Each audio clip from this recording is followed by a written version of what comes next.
The thing we're doing right now is I've got about 40 or 50 people from around the world, a mixture of citizens and scientists, and we're trying to write a book together. And the starting point is an affidavit that I sent to Australia for a possible court case there. It's about 120 pages, small type. And what we're doing is we're going to take this chapter by chapter and get the input from a large number of people. So at the end of the day, we're slowly building up to a book. And that book is a consolidation of all the stuff that we've put together on our website, etc., in many different ways. I have on the website, you have 50 reasons to oppose fluoridation. On the website, you have all the health database. We have the National Research Council report. We have the submissions that we made to the EPA on sulfurofluoride, the submissions that we made to the National Research Council, and so on. So there's a huge amount of science there. But we have the task now of putting this between two covers and making it readable, making it, on the one hand, useful ammunition in the hands of activists, a handbook for activists, but also readable by an intelligent layperson. And the problem, of course, you've spotted it. You could send 100 of those books to Congress, and you might get one person to read it. They're very, very busy. Our problem is that we are low on the totem pole. That's just as you mentioned for Obama. We are low on the agenda. There's so many issues out there. People don't want a new one. And as we've mentioned the white coat syndrome as well. But just to go back to Obama for a moment, there are two things that we know. We've got an economic crisis. People are looking for ways to save money. You'd save a hell of a lot of money if you stop fluoridation, especially if you're a city.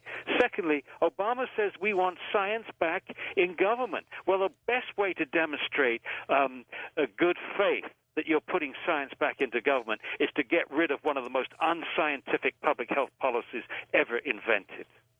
Okay, couple more calls, and we're out of time. Fort Lauderdale, Florida. Hello, Larry. Go ahead. Hi, gentlemen. Quick comment and a question. My father was a chiropractor, and in the 1950s and 60s, he was one of the few people in the South Florida, Miami area that was trying desperately to fight fluoride in the water supply. The papers only gave him a little bit of coverage, but George will be interested in this.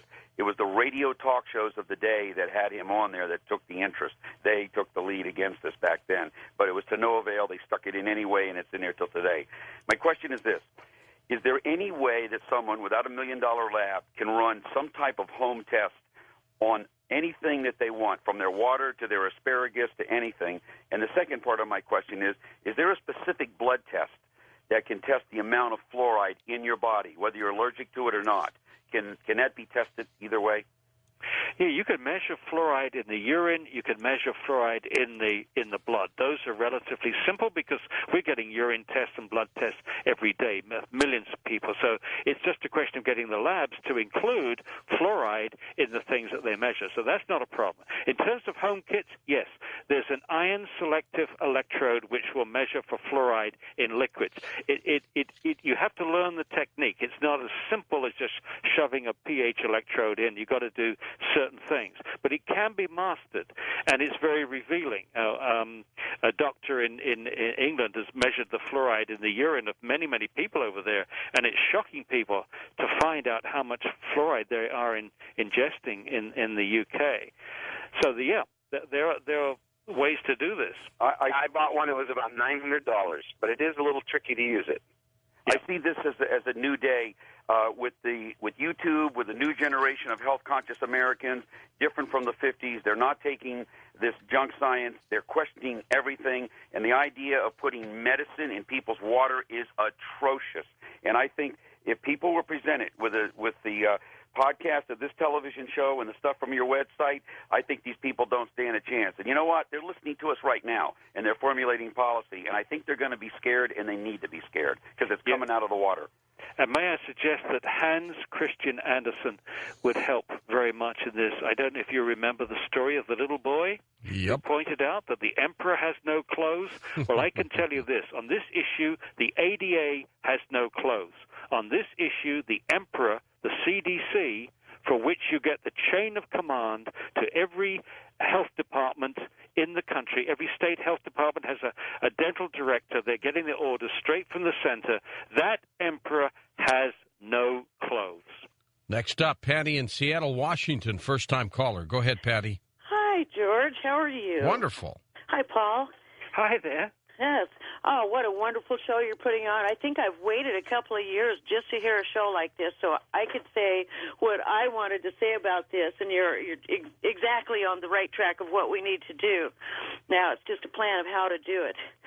But one of the things that I wanted to call about was, and since you mentioned this, I wanted to zero in on the cause of fibromyalgia. It has already been proven, I can provide you the studies, that fibromyalgia is caused by hypothyroidism or thyroid resistance.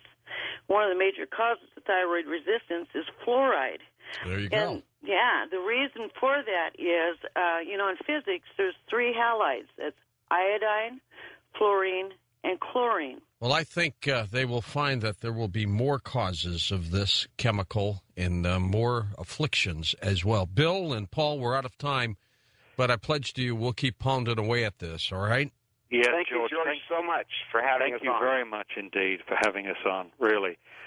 You know, after we did the program on aspartame, I felt that fluoride was the next one, and we're not stopping. There's others out there, too, other issues that are very important. Tomorrow we talk a little bit about remote viewing with Paul Smith, so get ready for that when we kind of push our way back into some classic coast-to-coast programs as well. For Karis Coburn, Dan Galante, Tom Danheiser, Lisa Lyon, Lex Lonehood, Sean Ladesseur, Ross Mitchell, George Nappy, and pundit and Art Bell, I'm George Norrie. Somewhere out there on Coast to Coast AM, we'll see you on our next edition. Until then, be safe, everyone.